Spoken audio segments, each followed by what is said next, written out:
Karena itu kita harus jadikan dia gubernur terbaik di dunia. Saudara Basuki ini juga waktu bupati di Belitung Timur juga salah satu bupati yang terbaik di Indonesia, saudara. Bupati yang tidak bisa disogok.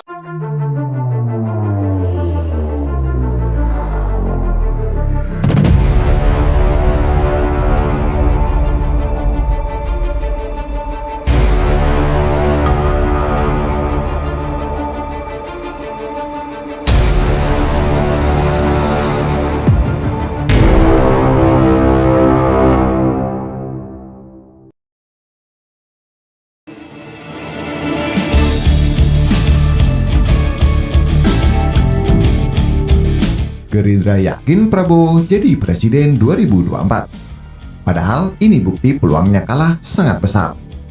Ditulis oleh Ferry Padli.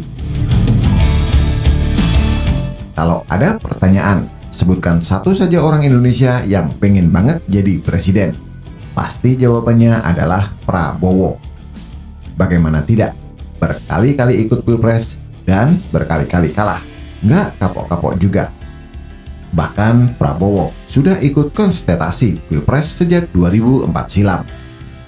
Kala itu ia mencalonkan diri sebagai capres dari Partai Golkar lewat konvensi capres partai berlambang pohon beringin tersebut.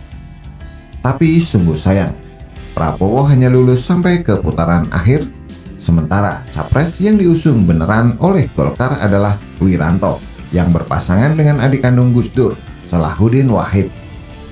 Sedangkan Megawati kala itu berpasangan dengan Ketua PBN Hasyim Musyadi.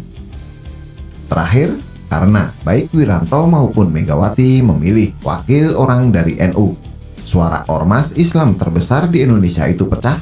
Sebagian mendukung Megawati dan sebagiannya lagi mendukung Wiranto. Dengan begitu, yang diuntungkan adalah SBY yang berhasil mendapat suara tertinggi. Padahal partainya, Partai Demokrat waktu itu baru berusia 3 tahun.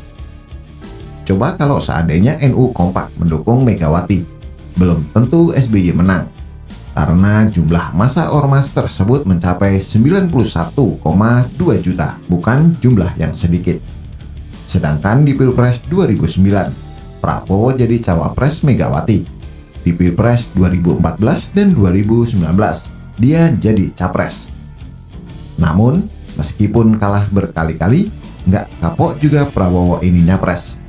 Pada 2024 mendatang, ia mau diusung oleh Gerindra.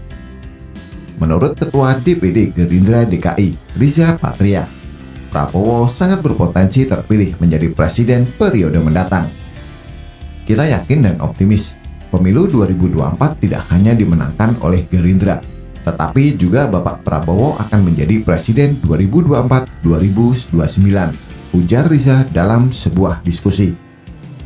Lantas, apa yang menjadi alasan Riza menyebut Prabowo akan menang itu?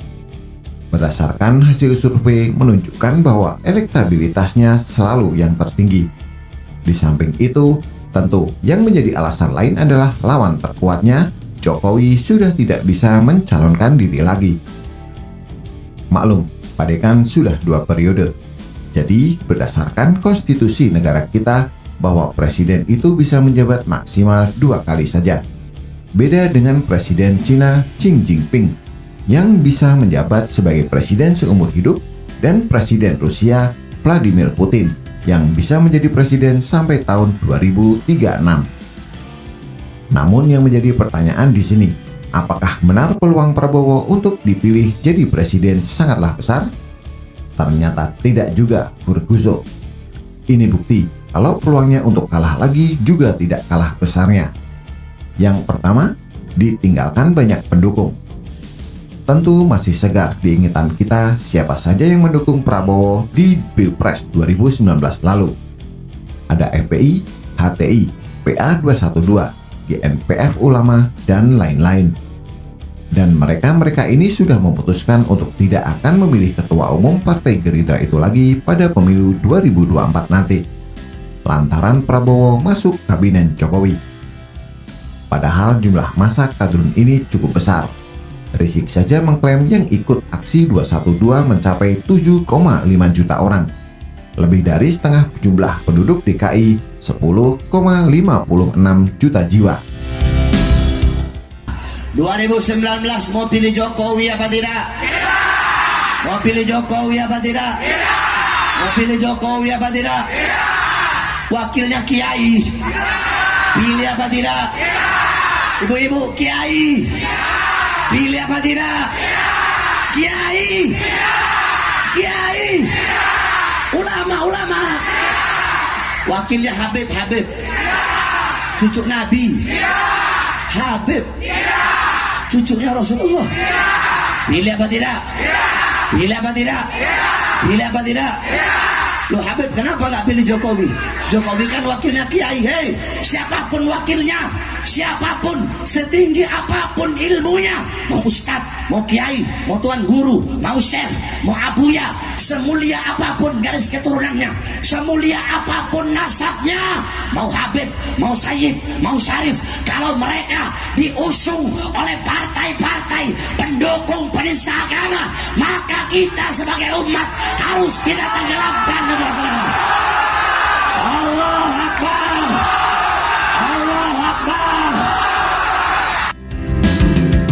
Yang kedua, Prabowo belum dianggap sebagai orang Jokowi.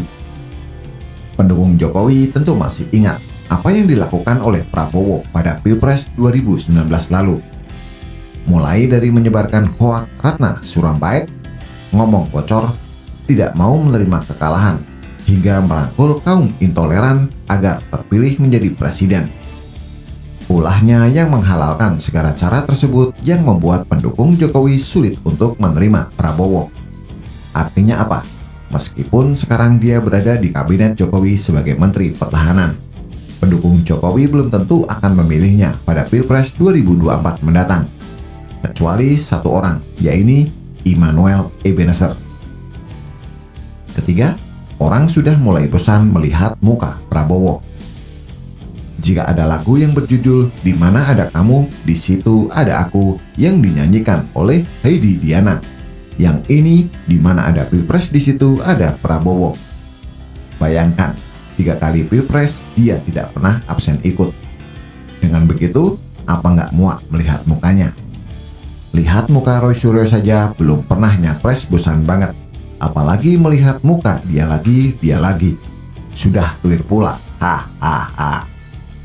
4. Partai pengusung baru Gerindra. Coba kita flashback ke belakang. Berapa partai yang mengusung Prabowo di Pilpres? Semakin hari semakin berkurang, Ferguson. Di Pilpres 2014, Prabowo diusung oleh 6 partai, plus Partai Demokrat sebagai pendukung. Nah, di Pilpres 2019, cuma 4 parpol doang yang lolos parliamentary threshold yang mengusungnya. Itu pun Partai Demokrat main 2 kaki. Artinya cuma 3 partai yang total mendukung Prabowo, kalau itu yaitu Gerindra, PKS, dan PAN. Sekarang baru Gerindra doang yang mau mengusung Prabowo. Partai lain mungkin kapok mendukung capres yang kalah melulu. Sementara Gerindra hanya mendapatkan suara 12,57%. Artinya harus berkoalisi dengan partai lain supaya memenuhi syarat presidensial threshold. Demikian beberapa alasan kenapa Prabowo belum tentu menang di Pilpres 2024 nanti, meskipun elektabilitasnya cukup tinggi dan lawan terkuatnya Jokowi sudah tidak bisa nyalon lagi. Namun kalau dia masih ngotot mau nyapres lagi, itu hak dia. Kita nggak bisa melarang.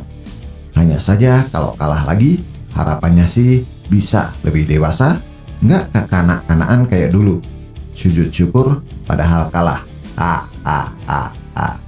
Bagaimana menurut Anda? Silahkan tulis komentar di bawah.